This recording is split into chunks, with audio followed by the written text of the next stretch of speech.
As your business grows, you will want to connect with customers worldwide, and your calendar notifications are no exception.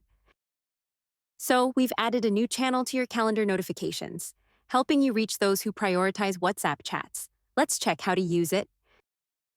Head to the calendar settings section and click the pencil icon next to your desired calendar.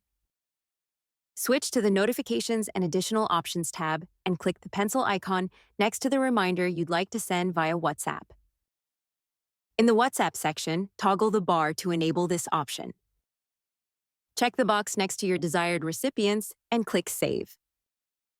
WhatsApp has significantly higher open rates than other messaging channels, and with this update, you can enjoy those benefits in your calendar notifications, adding rich dynamic content and instant delivery feedback to your tool repertoire. Significantly reduce no-shows and boost customer satisfaction through instant and convenient messaging using a familiar number in an efficient channel with this update. We hope you enjoy it.